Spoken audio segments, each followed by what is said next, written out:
ये चुनाव जीता है। कैसे कैसे? लिस्ट निकालिए, लिस्ट निकालिए। वो कहेंगे कि पीडीए चुनाव जीता है लेकिन भाजपा के लिए नहीं, आप दे दो। आज भी हम कहते हैं कि आप दे दो, उनका हक हिस्सा हटे योगी उस कुर्सी से। आदमी पीडीए का आदमी कैसे बैठे? अखिलेश यादव जी खुद अब पीडीए की परिभाषा बदल रहे हैं। पहले पिछला दलित अल्पसंख्यक था, अब कुछ नई पहले भी था। इधर यूजीसी का मुद्दा जब हावी हुआ, सवर्ण कथित तौर पर जब नाराज हुआ भारतीय जनता पार्टी से, नाराजगी है भी, बहुत नाराजगी। अखिलेश यादव जी को लगा कि ये पीडीए फॉर्मूले में थोड़ा डेवलपमेंट होना जरूरी है। समझा दिए होंगे। पीडीए की परिभाषा बदलना अखिलेश यादव जी के लिए भारी पड़ जाएगा क्या? तब बनिए योगी जी चीफ मिनिस्टर। वो कहते हैं सबका साथ सबका विकास, कटोगे तो कटोगे। सबका साथ। और कैबिनेट मंत्री भों भों रो रहा, भों रो रहे थे, रोते हुए तस्वीर उसी पर में आ रहा था। ये भों रो रहे हैं कि हमारा समाज। अब्बास अंसारी जी राजभर की पार्टी से चुनाव लड़े हैं। खुद राजभर जी ये कहते हैं कि अब्बास अंसारी को टिकट देने के लिए माननीय अखिलेश यादव ने कहा था। हमारे अनुज जो मुख्तार अंसारी थे और हम खुद, हमारे ओपी राजभर से अच्छे संबंध हैं जी, इसलिए ही आप कुछ बोलने से बचते हैं खुलकर। बचते नहीं है। धुरंधर 2 फिल्म आई हुई है, जब इस तरह की बातें हुई कि अतीक अहमद आईएसआई के एजेंट हैं, तो आपने कहा एक और आईएसआई का एजेंट क्या, दाऊद इब्राहिम के खास, दाऊद इब्राहिम के खासम खास हैं और योगी जी के संरक्षण में फल फूल रहे हैं। अतीक अहमद को तो नकली घोषित करने का प्रयास मीडिया के लोग और फिल्म जगत के कुछ लोग षड्यंत्र के तहत, कहीं से फाइनेंस हुआ है पैसा, उस फाइनेंसर की का भला हो, ये करा रहे हैं। दाऊद इब्राहिम का को अक्यूज्ड सुभाष ठाकुर, को अक्यूज्ड ब्रजेश सिंह, जबान बंद हो जाएगी। ब्रजेश सिंह और सुभाष ठाकुर से दाऊद इब्राहिम को अक्यूज्ड रहा है कि नहीं? एक केस में। लपेटा मत। अगर आपके पास हो दम तो दिखाओ। मैं चुनौती देता हूं तुमको, तुम्हारे चैनल को। अतीक अहमद अगर को अक्यूज्ड हो दाऊद इब्राहिम के, अतीक अहमद को शर्म से चुल्लू भर पानी में डूब के मर जाना चाहिए था। उल्लम खुल्ला पुलिस की एक बड़ी टीम के बीच में धाए गोली मारी। क्या 100% मिली हुई भगत से सारा घटनाक्रम हुआ था? नाम लीजिएगा तो जिसका चैनल हुआ वो गर्दन दबा देगा। टिटुआ मथुरा वाले फरसा बाबा की जब मौत हुई तो आप लगातार ये कह रहे हैं कि उनकी मौत जो है वो हत्या है। ये जो कौन चौधरी आया है, दक्ष चौधरी का दक्ष चौधरी जी, ये तो बहुत बड़ा गैंग लीडर है। इसका यहाँ से अयोध्या से आ गया है। अभी मुक्तेश्वरानंद का आजकल बहुत ज्यादा विवाद और चर्चाएं दोनों हैं। बीते रोज उन्होंने आपको एक पत्र लिखा था, आपकी काफी तारीफ की थी। संपूर्ण विश्व में सबसे ज्यादा बीफ का व्यापार भारत है। भारत ही वो देश है जहां सबसे ज्यादा बीफ विदेशों को भेजा जा रहा। बीजेपी के नेताजी का कहना है कि भैंस है, भैंस कटने में कोई बात नहीं। मैं चुनौती देता हूं सरकार से ऐलान करा दे तो गाय को क्यों नहीं नेशनल घोषित कर सकते साहब? इसको भी नेशनल मदर घोषित कर दो। आपकी मर्जी। आप इसराइल को जा करके फादरलैंड घोषित कर सकते हैं। चमचागिरी है, चमचागिरी से भी बड़ा करछुल्ली गिरी है। ये ईरान वाले शहीद होना स्वीकार कर लेंगे, सिलेंडर नहीं करेंगे। ये हुसैन वाले हैं। अगर पाकिस्तान सही नहीं है तो इजराइल कैसे सही है? एआईएमआईएम के नेता हैं शौकत अली।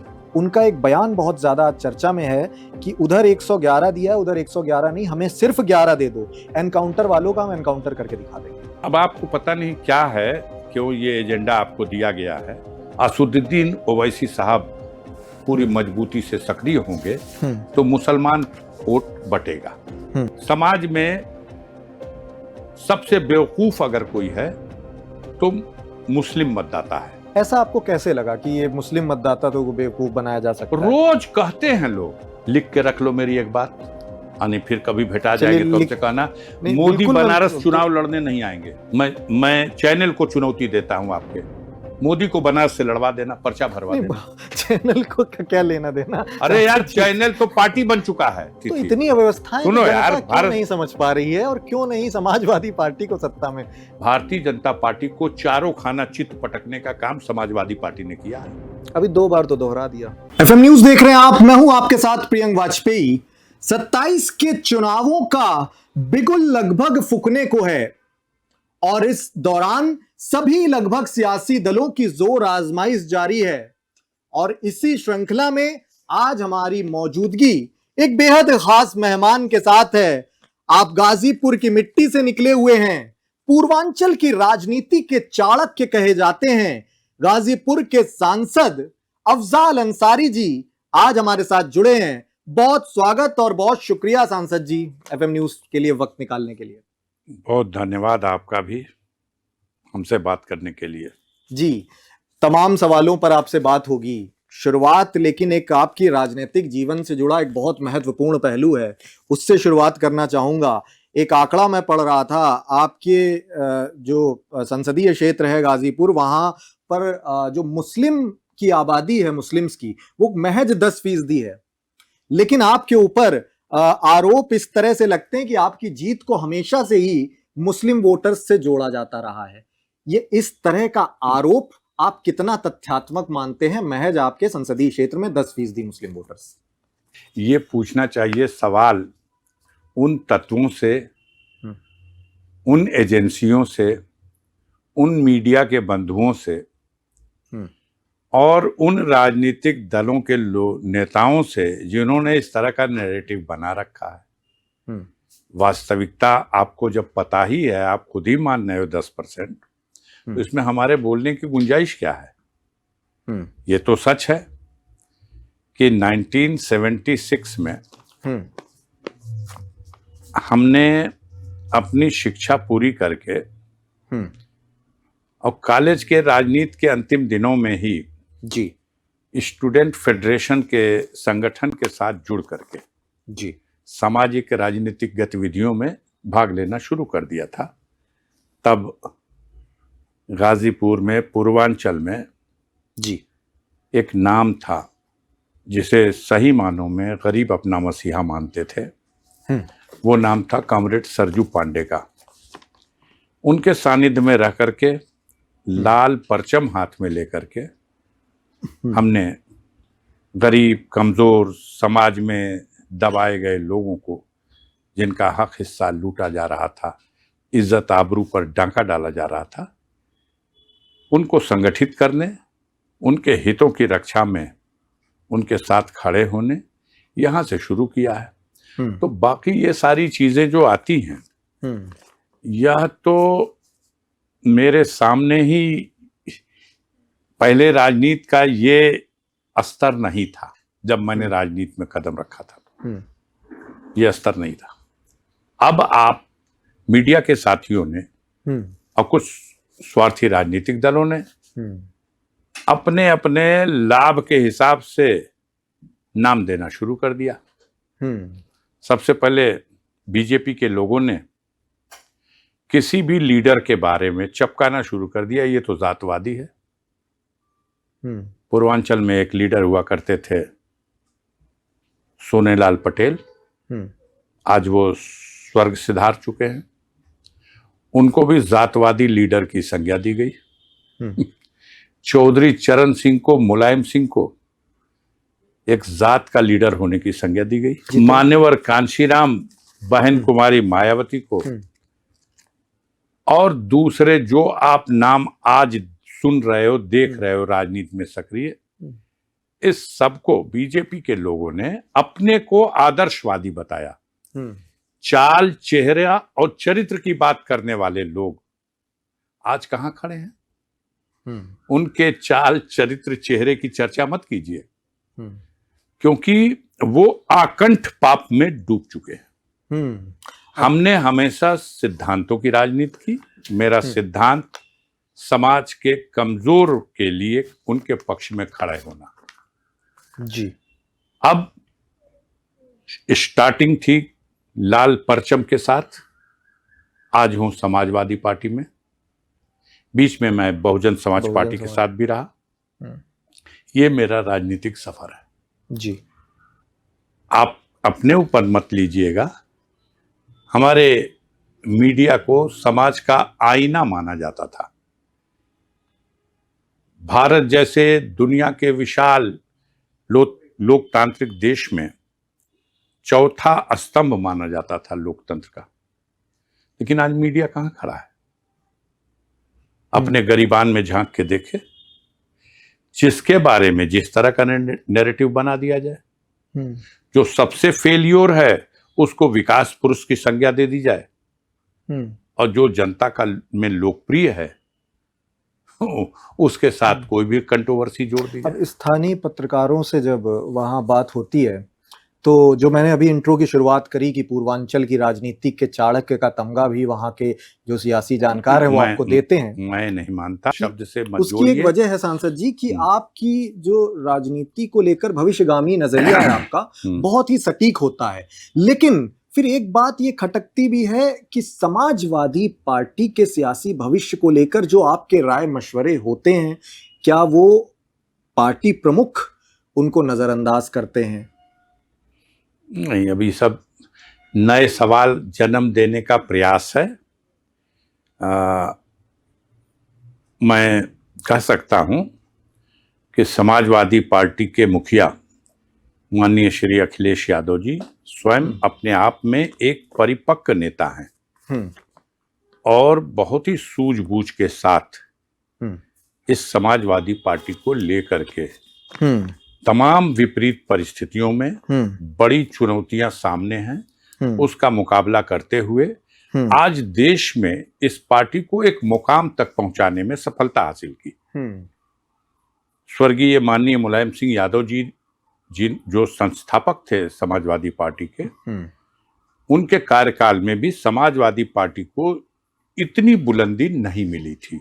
कम से कम लोकसभा में जहां 37 मेंबर ऑफ पार्लियामेंट एक साथ जीत के आए, जब मुलायम सिंह के दौर में एक बार 36 लोग 35 जीत के आए थे यूपी से, एक बंगारप्पा साहब जीत के आए थे कर्नाटक से सपा से, तब कहा जाता था कि मुलायम सिंह की सरकार थी उत्तर प्रदेश में और उस सरकार का लाभ उठा करके ये सीटें मिली हैं।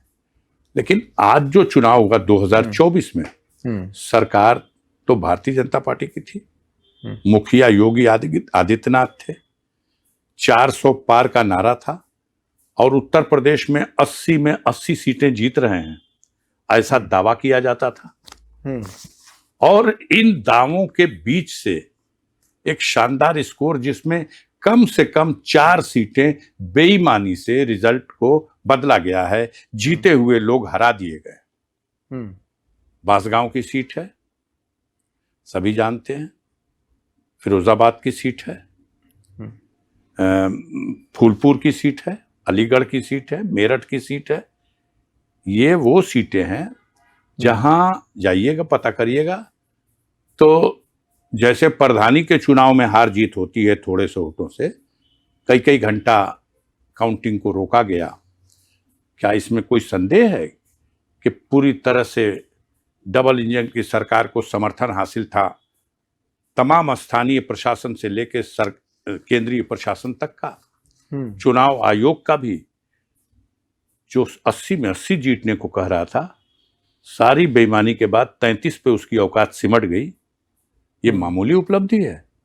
अकेले 37 और अपने सहयोगी दल को भी 6 सीटें जिता के लाने में सफल रहे भारतीय जनता पार्टी।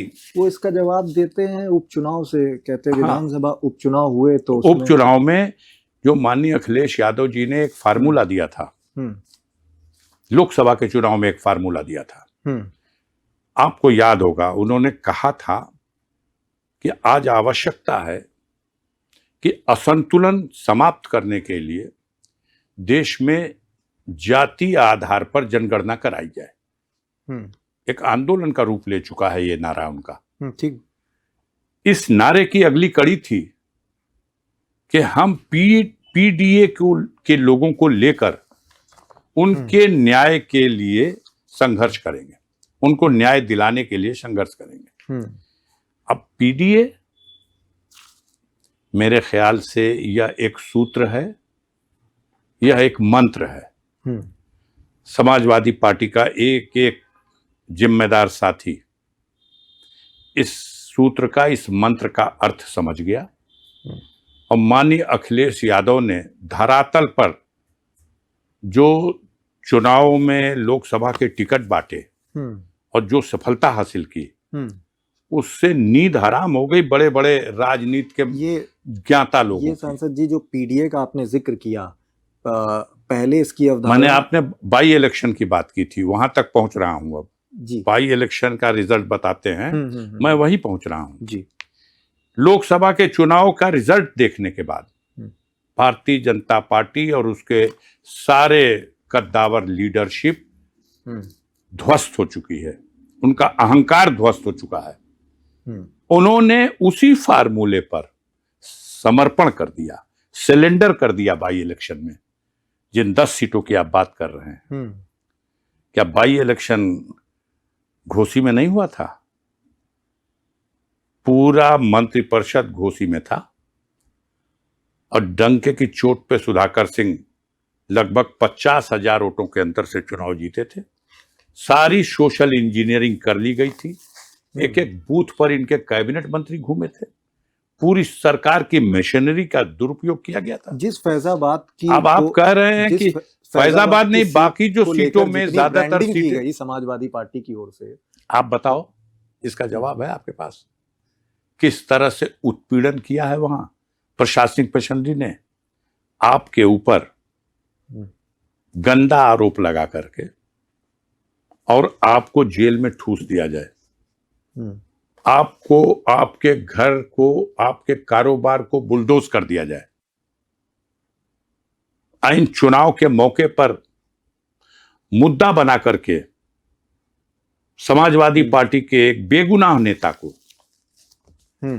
बलात्कार के झूठे मुकदमे में फंसा दिया जाए और उसकी बदनामी का चुनाव में फायदा उठाया जाए, और न्यायालय में परीक्षण के बाद अगर आप बेदाग बरी हो जाते हो, इसको क्या कहिएगा? पुलिस की कार्रवाई सही थी कि न्यायपालिका का निर्णय सही है? नहीं, बिल्कुल नहीं, किसको मानेंगे? बिल्कुल न्यायपालिका के निर्णय ही। तो न्यायपालिका के निर्णय में वो बेदाग बरी हो गया, और ये बेशरम जिन्होंने उनको झूठे आरोप में फंसाया था, इनके सेहत पे कोई असर नहीं पड़ता। असली जो गेम हुआ, क्या हुआ, वो तो एक रिजर्व सीट थी। जिस सीट की आप बात कर रहे हो, रिजर्व सीट थी। अन्य सीटों पे आप आइए, पीडीए चुनाव जीता है। कैसे? कैसे? लिस्ट निकालिए, लिस्ट निकालिए। कौन सी भाजपा चुनाव जीती है? पीडीए चुनाव जीता है। बाई इलेक्शन जो जीत हुई, समर्पण कर दिया सारी सीटों पर इन्होंने। कहेंगे कि पीडीए चुनाव जीता है लेकिन भाजपा के लिए नहीं, आप दे दो। आज भी हम कहते हैं कि आप दे दो उनका हक हिस्सा। हटे योगी उस कुर्सी से, बैठे उस कुर्सी पर भी पीडीए का आदमी। कहां से योगी? कैसे? अच्छा, एमएलए सब होंगे पीडीए के, तो योगी कुर्सी पर रहेंगे? ये तो समर्पण कर चुके हैं। पीडीए का आदमी कैसे बैठे? अखिलेश यादव जी खुद अब पीडीए की परिभाषा बदल रहे हैं। पहले पिछला दलित अल्पसंख्यक था, अब कुछ नहीं, अब पहले भी था। संकुचित विचार नहीं है समाजवादियों का। ये समाजवादी एक विचारधारा की बात है, और उस विचारधारा में समाज के अंतिम व्यक्ति के चेहरे पर मुस्कान देखने तक, उसकी खुशहाली तक, ये समाजवादी पार्टी का पैगाम पहुंचना चाहिए। इस फार्मूले से अब आप कहोगे कि अखिलेश यादव, अभी तो पूरी भारतीय जनता पार्टी ने पीडीए के फार्मूले को स्वीकार करके सिलेंडर बोल दिया। अभी 403 सीट पे लड़ोगे ना? इधर यूजीसी आप का 400, ठीक है, 400 यूजीसी का आया। अभी बीजेपी 403 सीट पे लड़ेगी।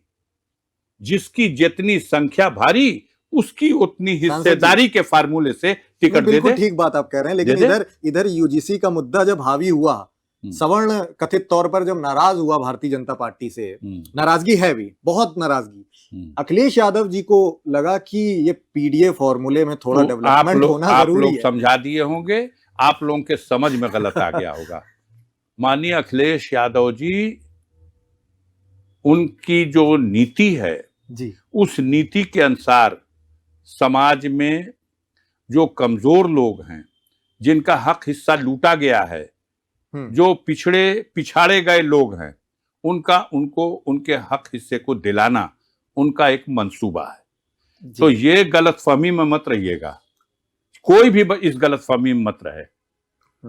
मोदी जी के बारे में सोचिए, जिसको ताज और तख्त पे लाने में सबसे बड़ी भूमिका जिन लोगों ने निभाई थी, आज आंसू सूख गए हैं, रो रहे हैं लेकिन आंसू नहीं निकल रहे। हर कुकर्म करने के बाद भी वो मोदी है, वो किसी का नहीं। थोड़ा मैं और गहराई से इस सवाल को पूछता हूँ। पीडीए को लेकर जो मैंने अभी जिक्र किया, पीडीए की परिभाषा बदलना अखिलेश यादव जी के लिए भारी पड़ जाएगा क्या? अब आप अपने में समझिए कि परिभाषा बदलना भारी पड़ जाना। अखिलेश यादव भारी पड़ गए हैं भारतीय जनता पार्टी को।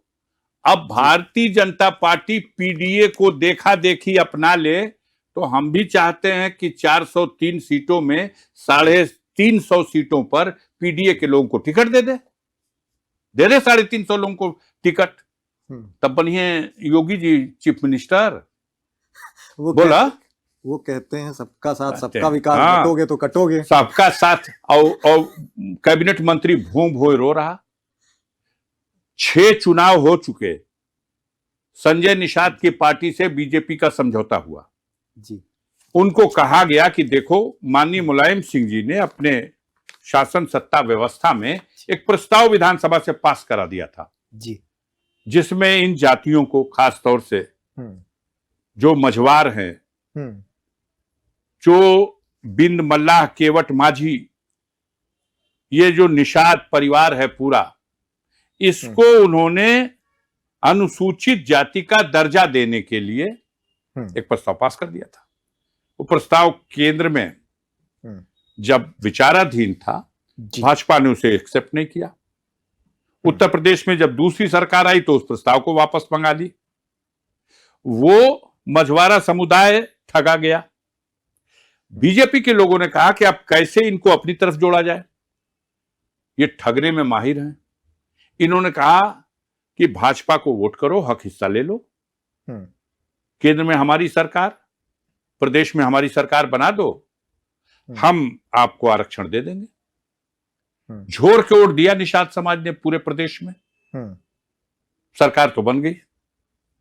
अब उनके जो हक हिस्सा देने की बात थी, उस सवाल पर कान में रुई ठूस के बैठ गए। आ गया लोकसभा का चुनाव। लोकसभा के चुनाव में समाज जगा और डिमांड उठने लगी, जगह जगह धरना प्रदर्शन होने लगा। हमारे गाजीपुर जिले में जी 17वीं लोकसभा के चुनाव में 2019 में, जिस दिन माननीय मोदी जी 28 दिसंबर को 2018 को मोदी जी गाजीपुर में सभा करने गए और पूरे जनपद में निषाद समाज के लोगों ने, यही संजय निषाद की पार्टी से जुड़े हुए लोगों ने पत्रक लेके के आ रहे हैं, प्रधानमंत्री जी इनको दिया जाएगा और इनसे कहा जाएगा कि साहब आपने वादा किया, लोकसभा का चुनाव आया तो आप 14 में की जिता दो, हम रिजर्वेशन दे देंगे। लोकसभा में जिता दिया तो आपने फिर कहा कि विधानसभा में लाओ। 2017 में हमने विधानसभा में वोट किया, उसके बाद आपकी सरकार बन गई। फिर 2019 आ गया, अब आप आए हो फिर जिता दो, हम आपसे डिमांड कर रहे हैं। निषाद समाज बात सुनिए, जबरदस्त लाठीचार्ज हुई। हाँ। एक कांस्टेबल की मौत हो गई जी, और एक बिंद समाज का आदमी भी इतना घायल हुआ कि वो जेल में जाने के बाद उसकी भी मौत हो गई। सैकड़ों की संख्या में बिंद समाज के लोगों को, निषाद समाज के लोगों को रात भर दिन भर पुलिस वाले घरों पे छापा मार के लाठी से तोड़ के ले आके जेलों में डाल दिए। डिमांड पूरी करना कहां सी बात है, कचूमर निकाल दिया मारते मारते। आज तक वो समाज लड़ रहा। अब वो अपने नेता से कह रहा है कि कितनी बार वोट दिलाओगे। 14 में वोट दिलाया, 17 में वोट दिलाया, 19 में वोट दिलाया, 22 में वोट दिलाया, 24 में वोट दिलाया। 5 चुनाव हम वोट दे चुके। अब अब हमारे हित में कब फैसला होगा? अगर हमारे हित में फैसला नहीं होगा तो हम संजय निषाद को वो कह रहे हैं हम आपको छोड़ देंगे। हाँ, वो भो रो रहे थे, रोते हुए तस्वीर उसी पर में ही आ रहा था। वो भो रो रहे हैं कि हमारा समाज हमसे मांग रहा है और हमारे साथ ये लोग धोखा कर रहे हैं। अभी तो अखिलेश यादव न्याय दिलाएंगे? अखिलेश यादव जी, अब न्याय दिलाने की बात नहीं है, अभी तो अखिलेश यादव उनके साथ हमदर्दी रखते हैं। अखिलेश यादव के पिता श्री मुलायम सिंह यादव ने इस मछुआ समुदाय के सम्मान की बेटी, जिसे फूलन देवी के नाम से दुनिया जानती है, जिस बेटी के साथ दरिंदों ने ले जाकर के सामूहिक बलात्कार किया, नंगा करके गांवों में घुमाया, और उस स्वाभिमानी बेटी ने एक नया इतिहास लिख दिया कि अपनी इज्जत लूटने वालों के सामने मैं समर्पण नहीं करूंगी, अवसर आएगा इनसे बदला लूंगी। और उसने बदला भी लिया। उसको डाकू घोषित किया गया, और डाकू घोषित करके जब उसने आत्मसमर्पण किया तो उसको जेल में डाला गया। माननीय मुलायम सिंह यादव ही हैं वो नेता जिन्होंने फूलन देवी की, जब वो 10 साल तक जेल में सजा काट चुकी थी, तब उसकी बाकी सजा को माफ करके उसको जेल के बाहर ही नहीं निकाला, इतिहास बना दिया। उस अबला को, उस गरीब की बेटी को जिसकी आबरू लूटी गई थी, उसको उन्होंने समाजवादी पार्टी से टिकट देके मिर्जापुर से चुनाव लड़ा दिया। और मिर्जापुर ने भारतीय जनता पार्टी के बड़े धुरंधर नेता थे, उनको उसने एक बार नहीं 2-2 बार पार्लियामेंट का चुनाव हरा दिया। इसी दिल्ली में जहां हम आप बैठे हुए हैं, इंटरव्यू हो रहा जी, चंद कदम की दूरी पर देश के इतिहास में एक नया काला अध्याय लिखा गया। सदन चल रहा था, पार्लियामेंट चल रही थी, और मंत्री के बंगले के सामने फूलन देवी अपने आवास पर थी, सरकारी आवास में, और उसको गोली मार दी गई।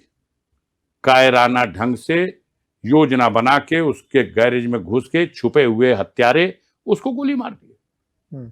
वो बहादुर महिला जिस तक उसके हाथ में शस्त्र था, कोई माइका लाल मुकाबला नहीं कर पाया। जब उसने शस्त्र रख करके बाबा साहब भीमराव अंबेडकर के संविधान को गले लगा लिया और संविधान के रास्ते से जनता के बीच से चुन करके सदन में आ गई, और जब गरीबों की आवाज उठाने लगी तब उस गरीब की बेटी को निर्दयता पूर्वक कत्ल कर दिया गया। तो आप क्या कहते हैं कि अखिलेश यादव क्या करेंगे? अखिलेश यादव के पिताश्री ने उस अबला महिला के साथ उसी समाज की है जो न्याय करने का काम किया, इसकी कोई मिसाल नहीं मिलेगी कहीं। जी, संजय निषाद जी का आपने जिक्र किया, नाराजगी ओम प्रकाश राजभर जी को भी है, वो भी आरक्षण की मांग को लेकर मुखर तौर पर अब देखिए अलगाव है उनमें। सही है, आरक्षण की मांग को लेकर के असल में भारतीय जनता पार्टी अब ये मानती है कि ये हमारे बधुआ मजदूर हैं। पहले उन लोगों के मुंह से इतना कुछ कच्चा पक्का दूसरों के लिए कहलवा दिया है कि अब ये कहीं जाएंगे तो इनको कोई पनाह नहीं मिलेगी। वो इसीलिए किया है कि इनको अब आगे पीछे हिलने की, गर्दन घुमाने की भी गुंजाइश न रह जाए। और सच ये है कि भारतीय जनता पार्टी खुद इन लोगों को पसंद नहीं करती, खुद नहीं पसंद करती। ओपी राजभर की राजनीति को लेकर भी सांसद जी थोड़ा सा चलिए, और बहुत से टॉपिक है, पूछ लीजिएगा। ओपी राजभर की राजनीति से पहले भाजपा के नेताओं से पूछिए कि उसी भारतीय जनता पार्टी में एक तरफ ओपी राजभर भी आपके साथ समझौते में एक अपनी पार्टी, एक संगठन के साथ शामिल हैं, उनके बगैर आपका काम नहीं चलेगा, और उसी में अनिल राजभर को भी आपने कैबिनेट मंत्री बना रखा है। आपकी पार्टी के पूर्व संसद सदस्य जो मऊ के थे, वो रोज ओम प्रकाश राजभर को गाली बकते रहते, क्या क्या कहते हैं, उन बातों को हम दोहरा। ये सवाल मैंने इसलिए पूछा था सांसद जी क्योंकि लोग ये भी कहते हैं कि अब्बास अंसारी जी राजभर की पार्टी से चुनाव लड़े हैं। आप सुन लीजिए, खुद राजभर जी ये कहते हैं कि अब्बास अंसारी को टिकट देने के लिए माननीय अखिलेश यादव ने कहा था। सुना है कि नहीं आपने? ये नहीं सुना है तो बताऊं। नहीं, इस तरह की बातें हैं जी। अच्छा, खुद उन्होंने कहा है। अब सुन लीजिए बात। हमारे अनुज जो मुख्तार अंसारी थे और हम खुद, हमारे ओपी राजभर से अच्छे संबंध हैं जी। इसलिए ही आप कुछ बोलने से बचते नहीं, हैं खुलकर? बचते नहीं है, हम दोनों एक रास्ते पर कुछ कदम साथ भी चले हैं। जी। अब समाज राह में भटक गए। कमजोर की मदद करने के लिए एक दूसरे का हाथ पकड़ करके कुछ दूर तक चले भी हैं। अच्छा, उस आज राह साथ में नहीं, सुनिए ना, भटका आज कौन? साथ नहीं है तो हमारा ये कर्तव्य थोड़ी है कि हम उनको गाली बकें और वो हमको गाली बके। आप लोग यही चाहते हैं, काहे नहीं गाली बकवा देते हैं अडवाणी जी से और मुरली मनोहर जोशी से कि मोदी जी ने उनकी मिट्टी पलीत कर दी। बिल्कुल भी सांसद जी गाली निकलवाना ध्येय गाली नहीं है, मतलब लेकिन ध्येय गाली का ध्येय मतलब बस कि एक उसकी छोटा बुराई सा है। बतियाना। एक हालिया बयान भी अभी आपका बहुत ज्यादा चर्चा में आया, धुरंधर 2 फिल्म आई हुई है, उसको लेकर आपका एक बयान अभी बहुत ज्यादा चर्चा में है। जब इस तरह की बातें हुई कि अतीक अहमद आईएसआई के एजेंट हैं, तो आपने कहा एक और आईएसआई का एजेंट क्या, दाऊद इब्राहिम के खास, दाऊद इब्राहिम के खासम खास हैं और योगी जी के संरक्षण में फल फूल रहे हैं। एक और शब्द नहीं है, हमने कहा कि असली आईएसआई का एजेंट अतीक अहमद को तो नकली घोषित करने का प्रयास मीडिया के लोग और फिल्म जगत के कुछ लोग षड्यंत्र के तहत कहीं से फाइनेंस हुआ है पैसा, उस फाइनेंसर की का भला हो ये करा रहे हैं। असफल प्रयास है ये। अब जो आदमी दुनिया में नहीं रहा जी, 2 साल 3 साल हो गया, दुनिया से चला गया जी, उसको आप घसीटो ना, घसीटो। लेकिन मैंने कहा मौजूदा दौर में आपको क्या संदेह है या आपके पास हिम्मत है कि मेरे सवालों का जवाब दे दो? दाऊद इब्राहिम आईएसआई है कि नहीं है? भारत का दुश्मन नंबर 1 है कि नहीं है? खाली इतने बता दो। बिल्कुल है, बिल्कुल है। बिल्कुल। और दाऊद इब्राहिम का को अक्यूज्ड हमारा रिश्तेदार है। दाऊद इब्राहिम का को अक्यूज्ड सुभाष ठाकुर, को अक्यूज्ड ब्रजेश सिंह, जबान बंद हो जाएगी। क्यों? क्योंकि उनको तो आप गोदी खिला रहे हैं, उनको तो आप वीआईपी सुरक्षा प्रदान कर रहे हैं, उनके रक्षा के लिए आपने कवच खड़ा कर रखा है, उनको सारी खदानों के ठेके दे रहे हैं, मनमानी करने, अपने विरुद्ध चल रहे मुकदमों में गवाहों को डराने, धमकाने, झूठे मामले में फंसाने, उनको धमकी देने, उनकी हत्या कर देने, ये सारा कुकर्म कर करा रहे हैं। साल 2018 में अगर दाऊद इब्राहिम आईएसआई है और भारत का पहला दुश्मन है, तो हिम्मत है तो उत्तर प्रदेश सरकार से बयान दिलवा दो कि मेरा आरोप गलत है कि ब्रजेश सिंह और सुभाष ठाकुर से दाऊद इब्राहिम को अक्यूज रहा है कि नहीं। एक केस में, एक ही केस में तीनों मुलजिम हैं। दाऊद इब्राहिम के सगे भाई इब्राहिम कासकर की महाराष्ट्र में बॉम्बे में हत्या हुई। इब्राहिम कासकर की हत्या का बदला लेने के लिए, अरुण गावली के शूटर राकेश हल्दानकर को मारने के लिए ये लोग भाड़े पे जाके इन लोगों ने गोली मारी जी। दुनिया जानती है, मुकदमा है, केस छोड़ा लिया। तो केस सुनिए ना, उसमें त्रिभुवन सिंह मुलजिम है, आज तक ट्रायल नहीं हुआ, उत्तर प्रदेश की जेल में है, उत्तर प्रदेश का मुखिया नहीं मिला है, तो वहां का वारंट आता है, वहां की अदालत बुलाती है कि इसके खिलाफ ट्रायल पेंडिंग है, क्यों नहीं भेज देते? ऐसा एक मिसाल मिलेगी हिंदुस्तान में? कोई मीडिया पूछेगा इस सवाल पर? 5 साल तक सुभाष ठाकुर, जिसको आजीवन कारावास टिल डेथ, सुप्रीम कोर्ट ने फांसी की सजा थी, तो सुप्रीम कोर्ट ने फांसी की सजा पर रहम कर दिया, तो कहा कि इसकी आजीवन कारावास टिल डेथ, मर जाने तक, और वो मर जाने तक की सजा भुगत रहा सुभाष ठाकुर। 5 साल जाकर के बनारस के बीएचयू में हॉस्पिटल में इलाज कराने के लिए वीआईपी रूम, पूरा बंगला अलॉट करा के। कहां है पत्रकार? आप लोग क्या आंखिया में चश्मा लगा करके रहते हैं? सांसद जी मैं कहूंगा, ब्रजेश ठाकुर, ब्रजेश सिंह हो, सुभाष ठाकुर हो या अतीक अहमद हो, जो भी पाकिस्तान से अवैध तरीके से संबंध रखते हैं, बात लपेटा मत, लपेटा मत। अगर आपके पास हो दम तो दिखाओ। मैं चुनौती देता हूं तुमको, तुम्हारे चैनल को। अतीक अहमद अगर को अक्यूज हो दाऊद इब्राहिम के, अतीक अहमद बैकुंठ जा चुके हैं, जी। उसका भाई बैकुंठ जा चुका है, बेटा भी मारा जा चुका है, जो बेटे हैं वो जेल में सड़ रहे हैं। ये क्या नाटक मचा रखे हैं। अतीक अहमद को शर्म से चुल्लू भर पानी में डूब के मर जाना चाहिए था उस सरकार को। जिस दिन न्यायालय से जुडिशियल कस्टडी में लेने के बाद और उसको खुल्लम खुल्ला पुलिस की एक बड़ी टीम के बीच में धाए धाए धाए गोली मारी गई। क्या 100% मिली हुई भगत से सारा घटनाक्रम हुआ था? क्या बात करते हैं आप? कौन सी चीज लेके चल रहे हैं? कौन सी न्यायालय की टिप्पणी को आपके सामने हम कोट कर दें? न्यायालय की टिप्पणी है मुख्तार के खिलाफ 5 रासुका। कैसे एक व्यक्ति पे 5 बार रासुका, अब पांचों का पांचों रास्ता टूटा।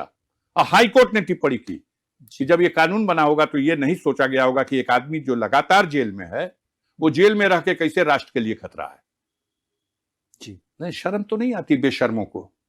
वो तो अपनी बात कहते रहते हैं। तो आप दंगल को खूब बाजा बजाइए, जाके देखिए ना।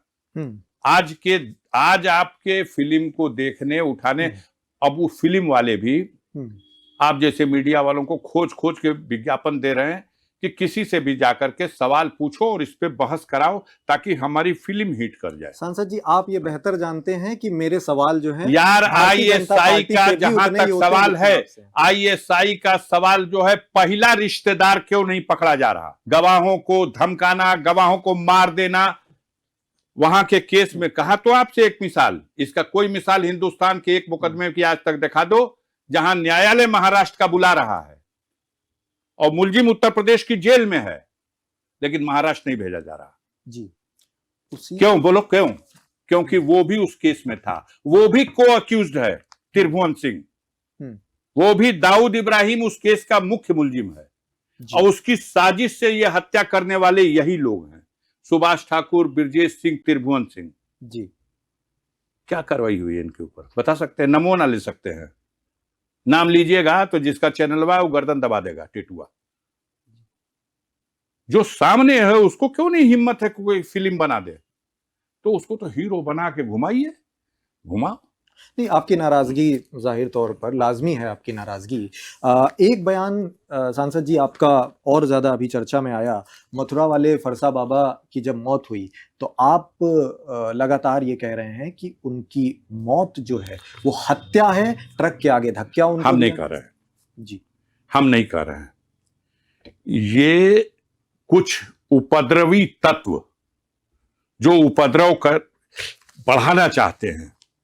मौत हुई है उनकी एक्सीडेंट से, उस एक्सीडेंट को कलर देने का प्रयास किया गया कि वो गौ रक्षक थे, उनको संदेह था कि गाड़ी में गाय है, ले जाई जा रही कटने काटने के लिए, चेक करने के लिए वो ये प्रक्रिया कर रहे थे। इस दौरान उनके ऊपर यह टर्न तो बहुत दिया गया, लेकिन कहीं से गौ रक्षक और गौ से कोई मतलब ही नहीं। उसके अंदर जो सामान मिला गाड़ी के अंदर वो भी गाय से कोई मतलब नहीं। उसके ड्राइवर को, उस निरीह ड्राइवर को मार डाला गया, उसकी चर्चा ही नहीं, क्योंकि वो साधारण एक गरीब मजदूर है जो गाड़ी चला रहा था। दुर्घटना उससे हो गई, लेकिन सजा भीड़ ने दे दिया। यही है कानून व्यवस्था उत्तर प्रदेश सरकार की। भीड़ का फैसला, उसके बाद आ गए असली गौ रक्षक, देश के सारे छठे और मथुरा की पुलिस को आभास हो गया कि इन अराजक तत्वों को बढ़ावा देना कितना कठिन है, कितना अपने सर पर आता है। उन्होंने सड़क जाम कर दी, पूरा उपद्रव कराने का सारा प्रयास किया। मैं धन्यवाद देना चाहूंगा वहां जो पुलिस का कमांडर बैठा हुआ है जिले में, उसने ठीक से इन लोगों का इलाज करा दिया। इन उपद्रवी तत्वों के खिलाफ भी मुकदमा लिखा गया और इनको खींच के बंद किया गया। गंभीर धाराओं तो कहा जा रहा है, लेकिन अभी तक उस ड्राइवर की, उसकी तो एक्सीडेंट में नहीं ना मौत हुई है, उसको तो मार के मार डाला गया, तो सीधे 302 न है। मुझे अभी पता नहीं, लेकिन इंसाफ तो यह होगा कि उस ड्राइवर की हत्या में जो लोग शामिल थे, जिन लोगों ने मारा है, उन सब पर 302 का मुकदमा चलना चाहिए। और ये पूरी बेल्ट वहां के थे भी नहीं, ये सब ये जो कौन चौधरी आया है, दक्ष चौधरी का दक्ष नाम आपने- चौधरी, जी, ये तो बहुत बड़ा गैंग लीडर है। इसका यहां से अयोध्या से आ गया है और अपने टेलीफोन पे न जाने कितने और गुंडों को बुला लिया। अब इस लेकिन वक्त तो अगर प्रशासनिक इस अव्यवस्था वक्त तो होती जोगिया पगड़ी बांध लीजिए और जहां चाहिए आग लगा और दीजिए। एक न्याय व्यवस्था से जो आपने असहमति जताई, अभी हालिया में कोर्ट ने सरकार से तब जवाब मांगा जब आपकी पत्नी की संपत्ति जब कुर्क होने की बात आई, तो कोर्ट ने सरकार से जवाब तलब किया। तो फिर यहां पर आप न्याय व्यवस्था से संतुष्ट हैं? वो मकान ऑलरेडी 2022 में कुर्क किया जा चुका है।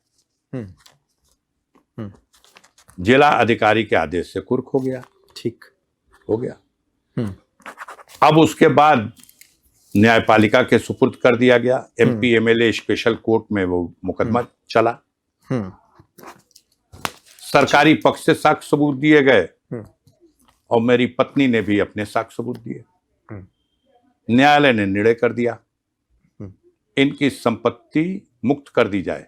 या किसी भी तरह से किसी अवैध कमाई से, किसी गैंगस्टर की कमाई से कतई नहीं, ये वैध संपत्ति है इनकी, इसे तुरंत कर दिया जाए। बिल्कुल यही बात मैंने कही। जब ये कह दिया ऑर्डर उन्होंने, तब उसके बाद उस आदेश को लेकर के भी अगर अदालत ऑर्डर कर दे तो हम पालन करेंगे, लेकिन आप पालन नहीं करेंगे, दबा के बैठे रहे लोग। अब उनकी तरफ से एक कानून में प्राविधान है मैंडेमस अपील, परमादेश अपील, यानी माननीय उच्च न्यायालय में जाइए और वहां कहिए सरकार जनपद न्यायालय ने निर्णय दे दिया जी, लेकिन जनपद की प्रशासनिक मशीनरी न्यायालय का आदेश नहीं मान रही, तो परमादेश कर दीजिए, मैंडेमस। ये अपील दाखिल हुई, सुनवाई हुई और उसमें उन्होंने ऑर्डर कर दिया 5 सप्ताह में इसका निस्तारण कर दीजिए। डीएम को कह दिया, ऑर्डर की कॉपी रिसीव हो गई। 18 तारीख को वो 5 सप्ताह का समय भी पूरा हुआ, फिर भी अभी उन्होंने कुछ नहीं किया। तो फिर भी नहीं कुछ किया तो अब उसके आगे की कड़ी तो यही है कि जनपद न्यायालय, माननीय उच्च न्यायालय, किसी का आदेश हम नहीं मानेंगे। तो कोई जो पीड़ित पक्ष है वो क्या करेगा? वो न्यायपालिका में फिर जाएगा और कहेगा साहब आपके आदेश की भी अवमानना हो रही है। फिर कोई फैसला होगा, फिर कुछ आएगा निर्णय। जी, अभी तक तो कई एक बातें हैं, रहस्य है, अभी पर्दा पड़ा है, पड़ा रहने दीजिए। प्रॉपर्टी जो भी हमारी कुर्क की गई थी जी, 5 जगह पर 5 बार में प्रॉपर्टी कुर्क की गई। 4 पत्रावलियों में 4 प्रॉपर्टी को मुक्त कर देने के लिए आदेश हो चुका है। जी, सरकार की मशीनरी उसे ना करने की स्थिति में नहीं है, बिल्कुल, लेकिन एक उम्मीद पर उसको नहीं मान रही थी।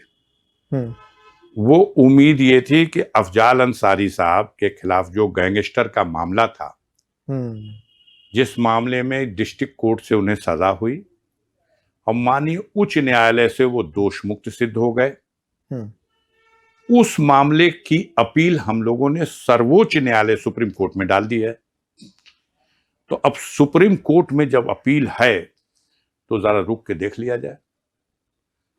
अब भला हो सुप्रीम कोर्ट का, यहां से भी न्याय हो गया जी, सरकार की वो अपील निस्तारित कर दी गई और उस अपील में माननीय सर्वोच्च न्यायालय ने भी कह दिया कि माननीय उच्च न्यायालय का अफजाल अंसारी को दोष मुक्त किए जाने का निर्णय 100% कानून के अनुसार सही है और सुप्रीम कोर्ट कोई हस्तक्षेप नहीं करेगा।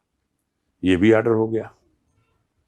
अब चारा तो बचा नहीं है लेकिन अब देखिए जय दिन चल रहा। हमें कोई जरूरी नहीं कि हम आपको बताएं, ना हम इसका प्रोपेगेंडा ना प्रचार करना चाहते हैं।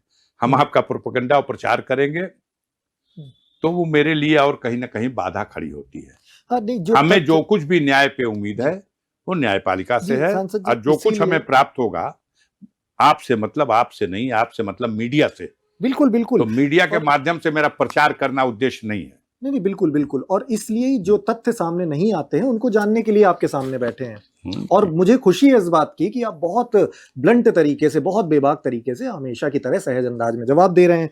अभी बीते रोज अवी मुक्तेश्वरानंद का आजकल बहुत ज्यादा विवाद और चर्चाएं दोनों हैं। बीते रोज उन्होंने आपको एक पत्र लिखा था, आपकी काफी तारीफ की थी। जब गंगा सफाई अभियान में अभी मुक्तेश्वरानंद महाराज जी ने आह्वान किया था तब भी उनके साथ थे जी। अभी उन्होंने जब एक आह्वान किया कि भाई गाय को राष्ट्रमाता का दर्जा दे दिया जाए,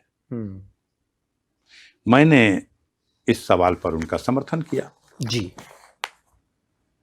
अब बहुत से लोगों को अटपटी बात लगती होगी, मेरे लिए बिल्कुल ठीक है। ये आस्था है तो इस देश के करोड़ों करोड़ों करोड़ों लोगों की आस्था है जी। वो गाय को अपनी माता का संज्ञा देते हैं और उस भाव से गाय का सम्मान करते हैं। और जो लोग सत्ता में हैं, जो भारतीय जनता पार्टी, इनकी कथनी करनी और चाल और चरित्र में इतना अंतर है। सत्ता से बाहर होंगे तो ये भी गंगा सफाई अभियान चलाते हैं और गाय को लेकर के दुनिया भर का इनका भी प्रचार होता है। लेकिन आज क्या इसमें दो राय है कि संपूर्ण विश्व में सबसे ज्यादा बीफ का व्यापार भारत है। भारत ही वो देश है जहां सबसे ज्यादा बीफ विदेशों को भेजा जा रहा। पहले नंबर 1 पे ब्राजील था, अब हमने ब्राजील को हरा के नंबर 1 पर हम। ये सवाल मैंने एक बीजेपी नेता से बीते रोज पूछा। तो बता देंगे कि मिथुन है, गाय नहीं है। वो कह रहे हैं सब छोटके कनवा वाली जर्सिया को। बीफ में भैंस भी आती है। हाँ, और गाय भी आती है। हाँ, और तमाम तो आप किसी भाजपा नेता से कहिए कि वो यही ऐलान कर दे पहले कि भैंस पे छूट है, भैंस पे काटे जाने के लिए प्रतिबंध है, कर दे। सारे प्रदेश में जहां इनकी सरकारें हैं जी, ये भैंस पर भी उसी तरह से प्रतिबंध लगा के बैठे हैं जैसे गाय के लिए। कोई कहीं भी किसी जगह स्लॉटर हाउस में, जो एक बहुत बड़ी संख्या में ये वर्ग है जिसकी रोजी रोटी ये थी, जो भैंस का ही कारोबार करता था, वो एकदम नहीं। दो ही को क्षति है, या तो उसको या तो किसान को। हर किसान पशुपालक है, उसके घर पशु पला हुआ है, भैंस है, बच्ची पारी होगी तो वो भैंस बन जाएगी, और पाड़ा होगा तो क्या होगा, उसके डील नहीं होती, वो खेत में भी नहीं चल सकता। तो अगर बीजेपी के नेताजी का कहना है कि भैंस है, भैंस कटने में कोई बात नहीं, मैं चुनौती देता हूं सरकार से ऐलान करा दे कि हमारे देश में भैंस के मांस पर कोई प्रतिबंध नहीं है, थानों की आमदनी खत्म हो जाएगी। कट तो सब रही है, इन लोगों को उनकी फीस देके कट रही है, और सरकार ऐलान कर देगी तो बिना फीस के कटने लगेगी। आप कह रहे हो कि क्यों कटे भाई, क्यों कटे? बीफ के नाम पर इनके बड़े नेता ने कह दिया था मिथुन, वो क्रॉस ब्रीड वाली हैं, मन देसी वाली नहीं। जी, हम तो कहते हैं कि जंगली जानवर है घुड़रोज, उसको भी कहीं नीलगाय कहते हैं लोग। तो नीलगाय पे भी मारने पे लोग बुरा मानते हैं, नहीं मारना चाहिए। जिनसे भी भावना नहीं, जंगली जानवर को भी नापसंद है भारत के जनता को। भावनाएं अगर आहत हो, तो आप भावनाएं आहत हो रही तो क्यों नहीं इसको आप, क्यों नहीं सम्मान के साथ आप शेर को, बाघ को नेशनल एनिमल घोषित कर सकते हैं, मोर को नेशनल बर्ड घोषित कर सकते हैं, तो गाय को क्यों नहीं नेशनल घोषित कर सकते साहब जी? इसको भी नेशनल मदर घोषित कर दो। आपकी मर्जी, आप इस्राइल को जाकर के फादरलैंड घोषित कर सकते हैं। सदियों से सारी दुनिया को दिशा दिखाने वाला भारत, और जिसका जन्मे हुआ है 1948 में और जिसकी टोटल औकाते 92 लाख आज है, उसको आप मान लीजिए चमचागिरी है, चमचागिरी से भी बड़ा करछुल्लीगिरी है। और अटल बिहारी की रूह जहां होगी तड़प रही होगी। जिस अटल बिहारी वाजपेयी को ये अपना आदर्श मानते थे, जिनकी कृपा से ये गुजरात के मुख्यमंत्री हुए, और वो अटल बिहारी वाजपेयी की रूह तड़प रही होगी। अटल बिहारी का मैं वक्तव्य आपको दे दूं, जिन्होंने कहा था कि अरबों की भूमि पर जबरदस्ती कब्जा करके ये इजराइल राष्ट्र का निर्माण हुआ है, इनको ये जमीन खाली करनी पड़ेगी। फादरलैंड हमारा इजराइल है, ये भारत का नागरिक नहीं स्वीकार करेगा।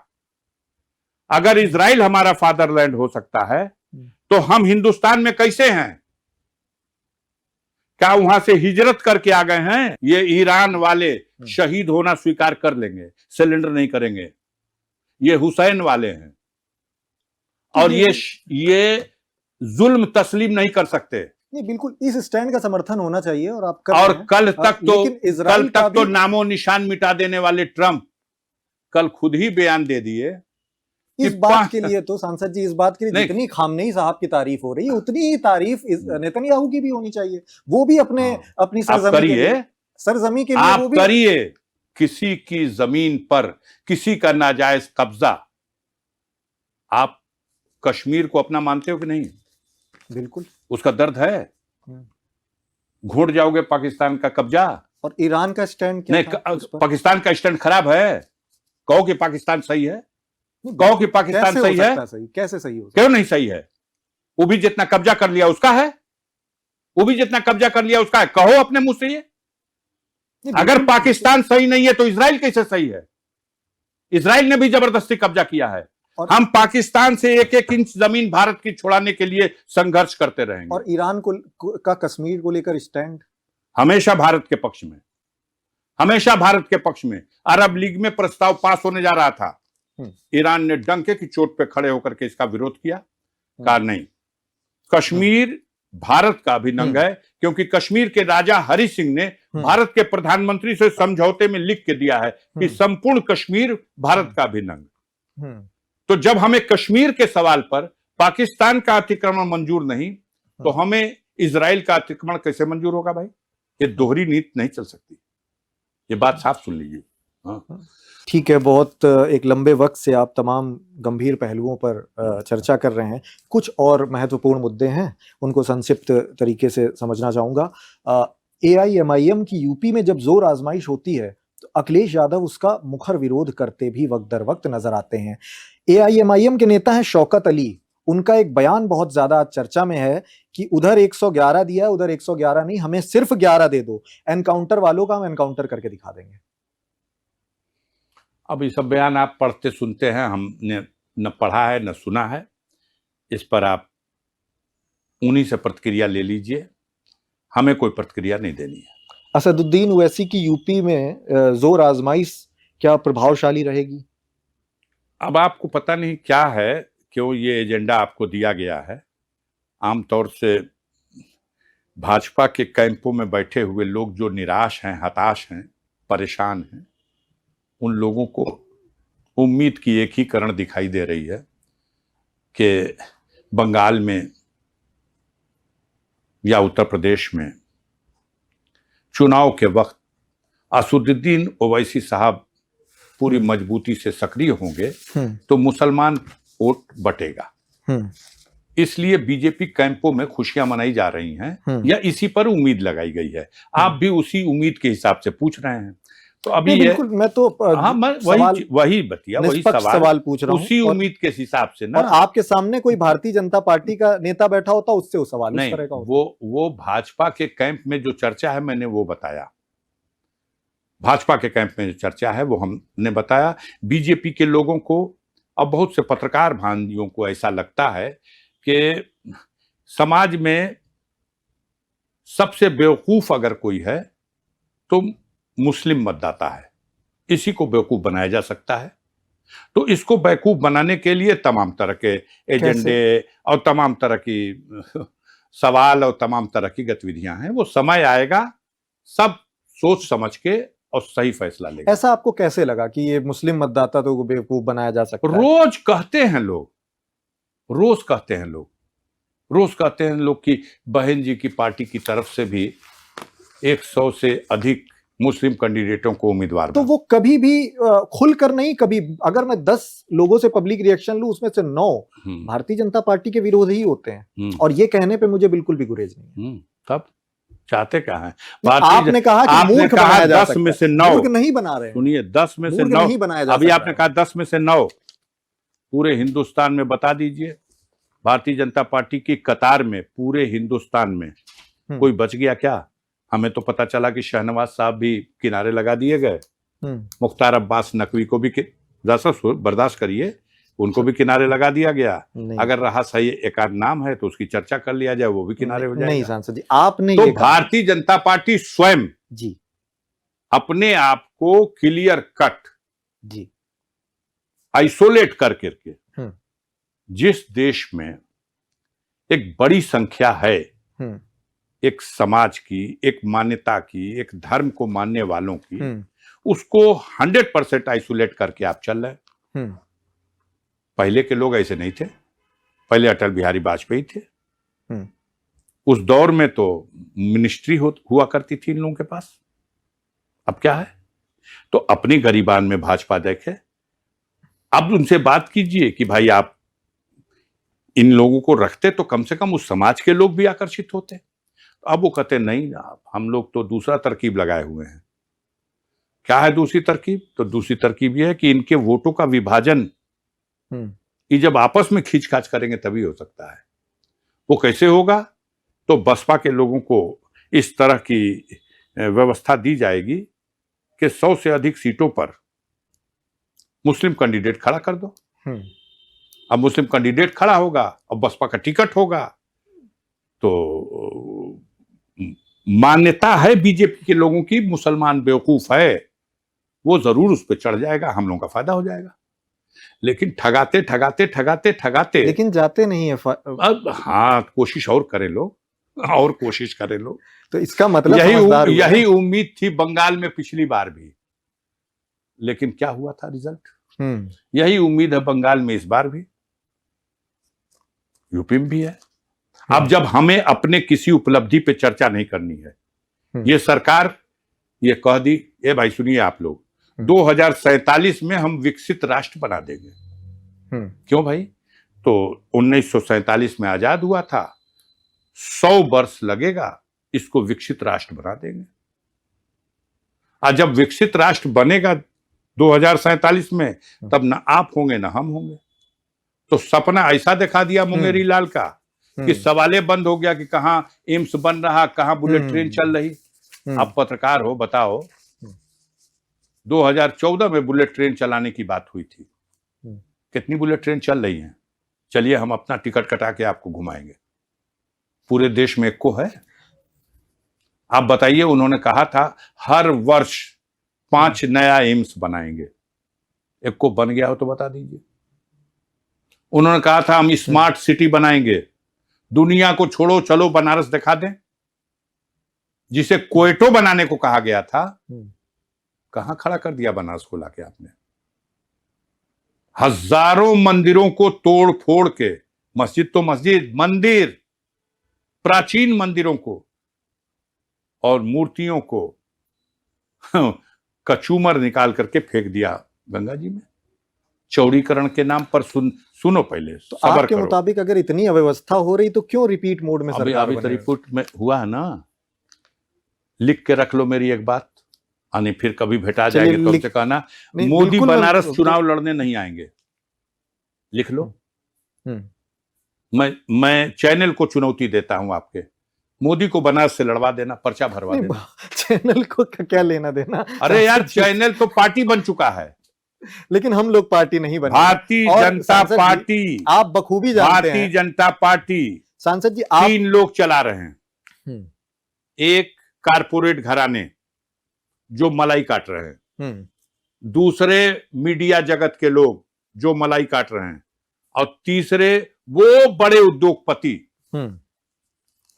जो देश की संपदा को खरीद रहे हैं। अब आप अरबों की संपदा देखो, आपने जिन नेहरू जी ने एलआईसी बनाई, 2 और एलआईसी बना देते मोदी जी। एलआईसी का शेयर बेच दिया, बोलो बेचा कि नहीं बेचा? मोदी जी ने भेल बेच दिया, मोदी जी ने तेल बेच दिया। रूस से जो तेल लेते थे, अमेरिका जो नाराज हुआ, वो तेल भारत सरकार नहीं लेती तो थी। इतनी अव्यवस्थाएं सुनो तो यार, जनता क्यों नहीं समझ पा रही है, और क्यों नहीं समाजवादी पार्टी को सत्ता में?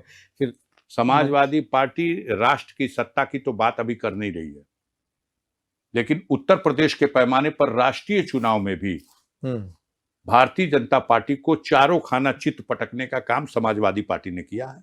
अभी 2 बार तो दोहरा दिया उन्होंने। अब आप वही तो कह रहे हैं कि अपने लिए अपनी पीठ थपा लीजिए।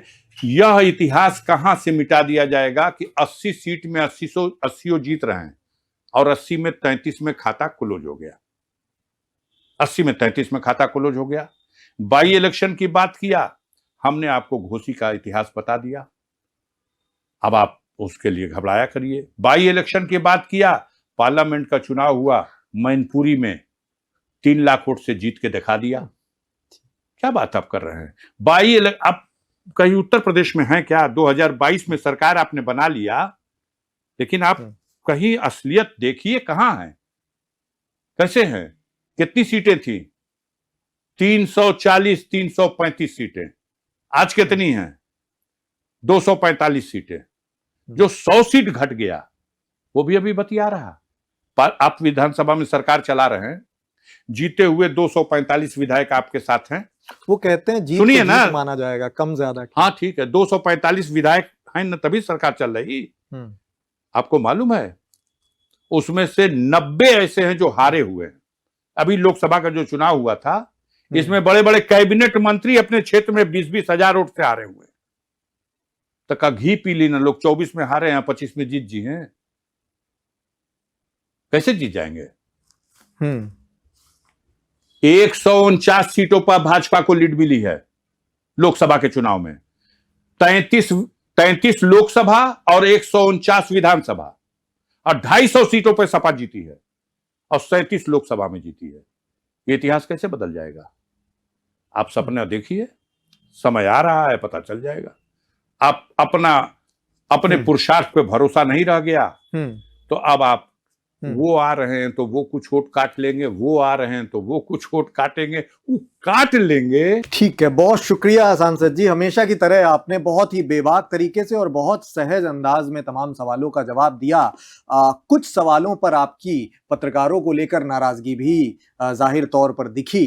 अंत में मैं यही कहना चाहूंगा कि व्यक्तिगत तौर पर मैं अपना इंटरव्यू, चाहे वो भारतीय जनता पार्टी के कोई राजनेता हो या समाजवादी पार्टी या किसी और किसी दल के, अगर वो नाराजगी जाहिर करते हैं तो मैं इंटरव्यू सफल मानता हूं, क्योंकि शायद मैंने अपने सवालों से उसे जस्टिफाई किया होगा। बहुत शुक्रिया। मैं प्रियंक वाजपेयी हूं आपके साथ।